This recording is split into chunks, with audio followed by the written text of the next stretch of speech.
আজকে সকালবেলার ঘুম থেকে উঠে আগে আমি সংসারের যে বাসি কাজকর্মগুলো হয় সেইগুলো কিন্তু করে নিয়েছি। অন্যদিন তোমাদের সঙ্গে সকালবেলার ঘুম থেকে উঠেই যে সমস্ত কাজকর্মগুলো করি সেইগুলোই শেয়ার করার চেষ্টা করি। আজকে কিন্তু সেই রকম করছি না। আজকে দেখো সকালবেলায় ঘুম থেকে উঠে আমি বাসি কাজকর্মগুলো করে নিয়েছি। করে নিয়ে যে চা করছি, চা করার থেকেই কিন্তু আমি ভিডিওটা শুরু করছি।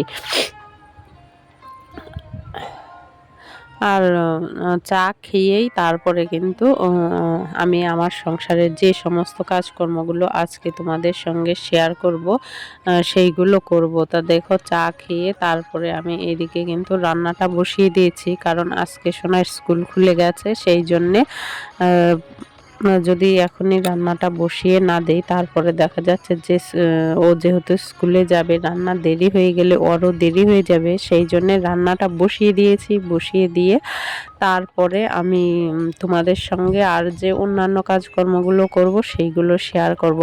আসলে কি বলতো, আমার সংসারে বা আমার ঘরে দামি জিনিস থাকতে না পারে, হয়তো ঘরদোর ভালো না, দেখতে ভালো না, বা ভাঙাচুরো, বা ধরো এই যে ঘাস লতাপাতা চারিদিকে, মাঝখানে বাড়ি, সেইটা দেখতে হয়তো ভালো নাই লাগতে পারে, বা আমার ঘরে দামি জিনিস নাই থাকতে পারে, কিন্তু আমার সংসারে যেটা আছে সেইটা কিন্তু কোনো দামি জিনিসপত্র দিয়ে সেইটা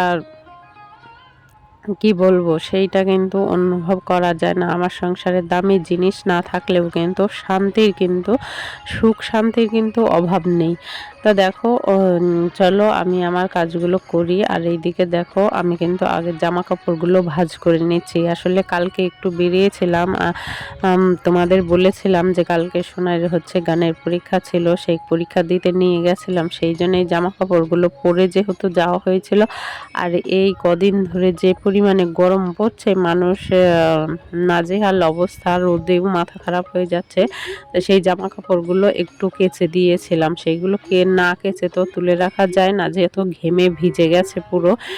সেই জন্যে এই জামা কাপড়গুলো কালকে যেহেতু দুপুরবেলা কাচা হয়েছিল, বারান্দায় মেলা ছিল, সেই জন্যে সকালবেলায় সেই জামা কাপড়গুলো ভাঁজ করে নিলাম। নিয়ে দেখো এই ঘরে যেহেতু এই দরজাটা সিঙ্কের পাশে, এইখানে সব সময় ধরো আমি কাজকর্ম করি, তাই এইখানে থেকে কিন্তু জল ছিটকে ছিটকে গিয়ে আমার এই দরজাটার মধ্যে পড়ে।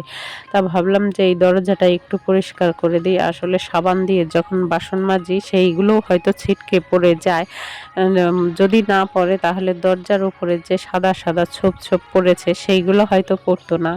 সেইটার থেকে ভাবলাম যে বাসন যে মাজা হয় সেইগুলো ছিটকে এর মধ্যে পড়ে, সেই জন্যেই ছোপ ছোপ পড়ছে।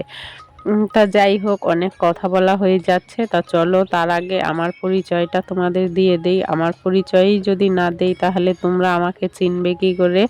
তা হ্যালো বন্ধুরা, শুভ সকাল। তোমরা কেমন আছো? আশা করছি তোমরা খুব ভালো আছো, আর আমিও ভালো আছি।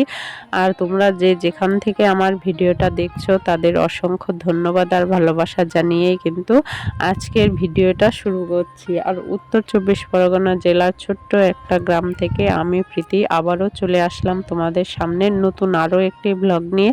আশা করছি আজকের ব্লগটা তোমাদের খুব খুব ভালো লাগবে।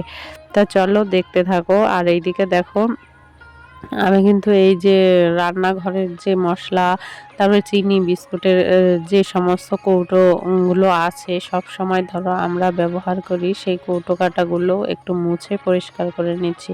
ওইগুলো তো সব সময় পরিষ্কার করা হয় না, ধরো বিশেষ কোনো কারণবশতই কিন্তু পরিষ্কার করা হয়, তাই না? তা সেইগুলো কিন্তু পরিষ্কার না করলেও হয় না। যেগুলো যখন ওইগুলো আমরা সব সময় ব্যবহার করি সেইগুলো কিন্তু সপ্তাহে অন্তত একদিন বা 15 দিনে কিন্তু একদিন অবশ্যই পরিষ্কার করা উচিত। তা আমি মাঝে মধ্যে করি, সেইটা হয়তো তোমাদের সবসময় শেয়ার করা হয় না, কিন্তু মাঝে মধ্যে কিন্তু এইগুলো পরিষ্কার করে থাকি। তো দেখো রান্নাঘরের কাজকর্ম করতে করতে এই ঘরে চলে আসলাম। এই ঘরের জানলাগুলো বন্ধ, আর বাইরে কিন্তু ভালোই হাওয়া দিচ্ছে জানালাটা, সেই জন্যে আগে আমি খুলে দিচ্ছি। জানলাটা খুলে দিলে কি ঘরে একটু হাওয়া বাতাস ঢুকবে, আর যেই 10টা 11টা বাজবে তখন কিন্তু আর ঘরের দরজা জানলা খুলে রাখা যাবে না। মানে বাইরে এতটাই রোদের তাপ, যে রোদের তাপ এসে ঘরের মধ্যে ঢোকে, তখন দুপুরবেলায় যে খেয়ে একটু ঘরের ভেতরে শোবো সেই উপায় থাকে না, বা পরিস্থিতিও বলতে পারো থাকে না। ঘরের ভিতরে যেন প্রচণ্ড গরম হয়ে পড়ে। তো দেখো দরজা জানলাগুলো খুলে দিয়ে তারপরে কিন্তু আমি বিছানাটা গুছাতে চলে এসেছি। তো চলো বিছানাটা গুছিয়ে নেই। আর বিছানাটা যতই গোছাই না কেন, বিছানা কিন্তু আমার গোছানো থাকে না। এই যে গুছিয়ে যাচ্ছি না, আর দুষ্টু উঠবে, উঠেই ধরো একটু পড়া হলো না হলো, একটু খেয়ে তারপরে যে এসে বিছানার উপর টিভি ছেড়ে নিয়ে বসবে, একদম দুপুর 12টা 1টা পর্যন্ত ওই চালিয়ে যাবে। আর বাচ্চারা বিছানার উপর থাকলে বিছানার যে কি পরিস্থিতি হয় সেটা তো তোমরা বুঝতেই পারছো। যাদের বাড়ি বাচ্চা আছে তারা কিন্তু বুঝতেই পারছো যে বিছানাটার কি পরিস্থিতি হয়। বিছানাটার দিকে একদম তাকিয়ে দেখার মতো থাকে না। আর বিছানাটা যদি এলোমেলো বা অগোছালো থাকে দেখবে, তখন কিন্তু ঘরটাও অগোছালো মনে হয়। আর বিছানাটা যদি টান টান করে গোছানো থাকে, ঘরটা যদি অগোছালোও থাকে, তাও কিন্তু খুব একটা খারাপ দেখায় না। কিন্তু বিছানাটা যদি অগোছালো থাকে আর ঘরটা যদি গোছানো থাকে, তাহলেও কিন্তু দেখতে ভালো দেখা যায় না, সেটা আমি মনে করি। তা যাই হোক, দেখো ওই দিকের বিছানাটা গুছিয়ে তারপরে এসেছিলাম এই ঘরে ঝাড়ু নিতে। তা ঝাড়ু নিতে এসে দেখো জুতোগুলো এদিক ওদিক ছড়িয়ে ছিটিয়ে আছে। তা ভাবলাম জুতোগুলো একটু গুছিয়ে রাখি, না হলে সেই বাড়িতে মানুষ থাকি 3 জন, আর জুতো থাকে 4-5 জোড়া বাইরের জুতো। তাই এতগুলো জুতো বাইরে ফেলে রোদে বৃষ্টিতে ভিজে নষ্ট হয়, তাই না? সেই নষ্ট না করে যদি ভেতরে তুলে রাখি তাহলে কিন্তু অনেক দিন যায় জুতোগুলো, তাই না? আর বাইরের রোদে বৃষ্টিতে ভিজলে তখন কিন্তু, আর বিশেষ করে রোদে, এই যা রোদ উঠছে না, এই রোদে যদি জুতোগুলো বাইরে পড়ে থাকে তাহলে এই জুতোর যে ফিতেগুলো, সেই ফিতেগুলো কিন্তু টেকে না, তাড়াতাড়ি কেটে যায় বা ছিঁড়ে যায়। তা দেখো আমি কিন্তু জুতোগুলো এইখানটায় গুছিয়ে রাখছি। আসলে এইটা একটা এই জুতো যে রাখলাম র্যাক বলতে পারো, বা যাই বলো না কেন, ওইটা হ্যাঁ একদিকটা একটু ভাঙা, সেই জন্যে একদিকে একটু নিচু দেখাচ্ছিল। তো দেখো জুতোগুলো গুছিয়ে আমি ঝাড়ুটা নিয়ে কিন্তু চলে আসলাম। এইদিকে একটু ঝুল দেখতে পেয়েছিলাম, সেই জন্য ঝুলগুলো ঝেড়ে নিলাম। ঝেড়ে নেওয়ার জন্যই মূলত ঝাড়ুটা নিয়ে এসেছি। আর এই যে খাটের এই কর্নারটা দিয়ে দেখছো আমি ঝাড় দিয়ে নিচ্ছি, সেই জায়গাটায় কিন্তু সবসময় ঝাড় দেওয়া হয় না, যেহেতু এদিকটায় অসুবিধে, সেই জন্য ওই দিকটায় ঝাড় দেওয়া হতো না। জানলাগুলোও পরিষ্কার করে দিয়ে আমি চলে আসলাম কিন্তু রান্নাঘরে। এই যে বালতিগুলো দেখছো, এই বালতিগুলোর এই ঢাকনাগুলোর উপর না প্রচণ্ড ধুলো পড়ে। এত ধুলো যে কোথা থেকে আসে জানি না, তবে এই বালতিগুলোর মুখ ঢাকনাগুলোর উপরে এতটাই পরিমাণে ধুলো বসে যে 2 দিন 4 দিন পর পর না মুছলে না এইগুলো একদম ব্যবহার করার যোগ্য থাকে না। তো দেখো আজকেও আমি সেই রকম মুছে পরিষ্কার করে নিচ্ছি, মুছে আজকে পরিষ্কার করছি, কদিন যাবে জানি না। তবে যাই হোক, এত ধুলো পড়ে, তার ধুলো তো ফেলে রাখলে দেখতেও বাজে দেখায়, ব্যবহার করতেও বাজে লাগে, তাই না? হাত দিতেও বাজে লাগে। সেই জন্য দেখো বালতিগুলো আমি ঘষে ঘষে একটা কাপড়ের সাহায্যে পরিষ্কার করে নিলাম। নিয়ে এইদিকে এসেছি আবার। সেই সকালে তো রান্না হয়েই গেছে। আর এইদিকে সোনাই বলল যে টিফিন নিয়ে যাবে, চাউমিন টিফিন নিয়ে যাবে। ও আবার চাউমিনের ডিম সবজি কিছুই খায় না, তা ও বললো একটু আলু দিয়ে করে দিতে। সেই জন্য দেখো আলু, পেঁয়াজ, লঙ্কা এইসব দিয়েই একদম সিম্পল যে চাউমিন হয় সেইটাই করে দেখছি, একদম ঘরের নিজের মতন করে। তা ও ওইটাই খাবে।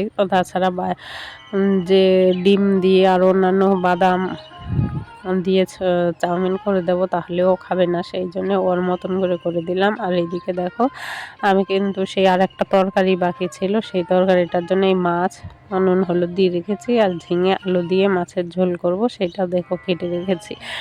আর ওই টিফিনটা করে দিয়ে কিন্তু আমাদের সকালের খাওয়া দাওয়াও হয়ে গেছিলো, হয়ে এখন সকালবেলার এই বাসনগুলোও মেজে নিলাম। এই বাসনগুলো সিঙ্কে পড়েছিল, এই বাসনগুলো মেজে তারপরে সিঙ্কটাও পরিষ্কার করে নিলাম।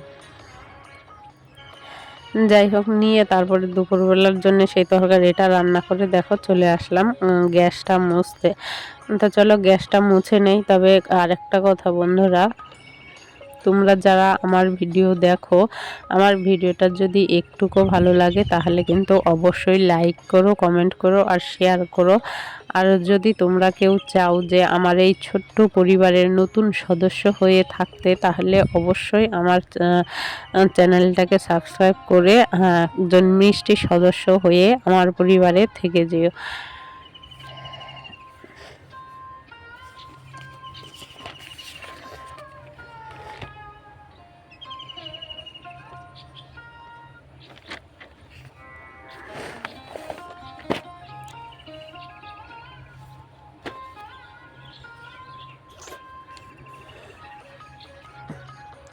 তা দেখো, তোমাদের সঙ্গে কথা বলতে বলতে কিন্তু প্রায় আমার সমস্ত কাজকর্মই হয়ে গেল। রান্নাটা তো হয়েই গেছে, এইদিকে গ্যাসও মোছা হয়ে গেল। এইবার আমি ওই যে ওই ঘরটা ঝাড় দেবো। দেখো ঘরটা কিন্তু ঝাড় দিতে চলে এসেছে। এই ঘরটা ঝাড় দিয়ে মুছে তারপরে স্নান করব, স্নান করে পুজো দেব। তারপরে দুপুরবেলা খাওয়া দাওয়া করে তারপরে সোনাই তো স্কুলে গেছে, আমি আর দুষ্টুই খাওয়া দাওয়া করব, করে তারপরে একটু শোবো। আসলে দুপুরবেলার কাজ সকাল থেকে সেই কাজ করতে করতে সেই 3টে বেজে যায়। 3টে বাজার পরে ধরো খাওয়া দাওয়া না হওয়া পর্যন্ত, দুপুরবেলা খাওয়া দাওয়া হয়ে যাওয়ার পরে কিন্তু একটু রেস্ট দেয় না, তারপরে কিন্তু আবার সেই সন্ধে বেলায় শুরু হয়ে যায়। তো দেখো, যাই হোক, ঘরটা ঝাড় দিয়ে এবার ঘরটা মুছে নিচ্ছি। আসলে ঘরটা মুছতে না অনেকটাই লেট হয়ে গেছে, এখন প্রায় 1:30 2টো বাজে। 2টো তো বাজবেই, তাই এখনও আমার ঘর মোছা হয়নি। এবার ঘরটা মুছবো, স্নান করব, পুজো দেব, তারপরে সমস্ত কাজকর্ম। আর এইসব কাজকর্ম করতে করতে না পুরো ঘেমে গেছে। আর স্নান করে আসলেও তো শান্তি নেই, যেই স্নান করে আসবো সেই দরদর করে ঘাম বেরোবে। তবে কি আর করা যাবে বলো। আজকের ভিডিওটা এইখানেই শেষ করছি। তোমরা সবাই ভালো থেকো, সুস্থ থেকো। Tata, by.